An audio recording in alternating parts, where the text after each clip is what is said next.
अच्छा, hearing test वाले practical में जो आपने कॉपीज में लिखना है वो इस तरह का टेबल आपकी कॉपी में बना हुआ है, ठीक है। सबसे पहले आप देख लें वॉइस टेस्ट में, इसमें ऑब्जर्वेशन क्या थी, subject is able to hear voice of different frequencies from whisper to loud at normal distance.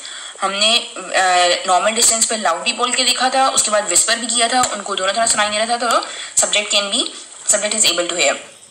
उसके बाद इन्फ्रेंस इसका यही होगा, no defect noted, normal. Then watch test आता है, वॉच टेस्ट हमने दोनों राइट एंड लेफ्ट ईयर से मैयर किया था किस डिस्टेंस पे उनको वॉच की आवाज़ आ रही होती है। उसी तरह लिखेंगे हम राइट ईयर 20 सेंटीमीटर पे, लेफ्ट ईयर 20 सेंटीमीटर, जितने भी सेंटीमीटर पे आप ऑब्जर्व करेंगे उनको वॉच की आवाज़ आ रही है उतने सेंटीमीटर आप लिखेंगे इस पे, ठीक है। उसके बाद मीन निकालेंगे तो हमें पता चल जाएगा इट्स नॉर्मल, दोनों कानों में इक्वली आवाज़ आ रही थी, इक्वल डिस्टेंस पे।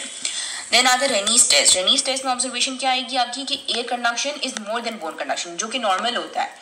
Air conduction normally bone conduction से ज्यादा होती है, तो इसका इन्फ्लुएंस हमारे पास क्या आएगा, रेनीज पॉजिटिव, क्योंकि ये नॉर्मल है। अगर तो बोन कंडक्शन ज्यादा होती है एयर कंडक्शन से, तो इन्फ्लुएंस हमारे पास आता है रेनीज नेगेटिव, जो कि नॉर्मल नहीं है, ठीक है। जब आप लोग एग्जाम में लिखेंगे इन्फ्लुएंस में, तो आप लोगों ने लाजमी लिखना है रेनीज पॉजिटिव। आप लोगों ने रेनीज टेस्ट के आगे नॉर्मल नहीं लिखना, you have to write it like this, Rinne's positive और रेनीज नेगेटिव, ठीक है। देन आता है वेबर्स टेस्ट। वेबर्स टेस्ट में हमने वर्टेक्स पे रखा था, उसमें vertex sound is equally heard in both the year simultaneously, ना उनको किसी कान में ज्यादा सुनाई दे रहा था ना कम, तो that is Weber's is centralised. इसमें भी आप सिर्फ ये नहीं लिखेंगे कि वेबर इज नॉर्मल।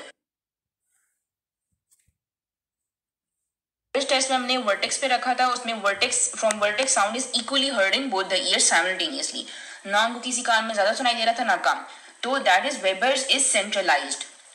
इसमें भी आप सिर्फ ये नहीं लिखेंगे कि वेबर इज नॉर्मल, आप लिखेंगे वेबर इज सेंट्रलाइज्ड। या अगर तो उनको जैसे राइट ईयर में ज्यादा सुनाई देता है तो हम लिखते हैं वेबर इज लेटरलाइज्ड, बट नाउ क्योंकि वो नॉर्मल था तो हम लिखेंगे वेबर इज सेंट्रलाइज्ड। उसके बाद शॉबैक टेस्ट है। शॉबैक में bone conduction of the subject is equal to bone conduction of the examiner, that is equal, हम इसमें लिखेंगे शॉबैक इज इक्वल। अगर तो बोन कंडक्शन ज्यादा होती, एग्जामिनर की ज्यादा होती या उसकी कम सब्जेक्ट की कम होती, तो हम लिखते बोन शॉबैक इज लेंथेड या शॉबैक इज शॉर्ट एंड, उसके डिपेंड करता जो हमारे पास ऑब्जर्वेशन आती। लेकिन यहाँ की क्योंकि इक्वल है तो हम लिखेंगे शॉबैक इज इक्वल।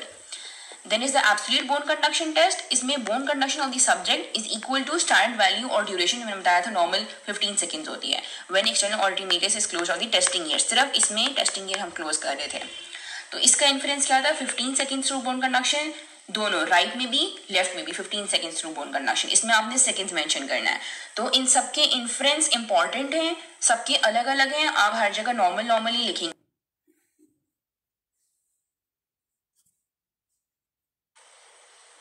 और जो एंड पे रिजल्ट वाला कॉलम है उसमें बस आपने इतना लिखना है, hearing test of the given subject are normal and no hearing defect noted.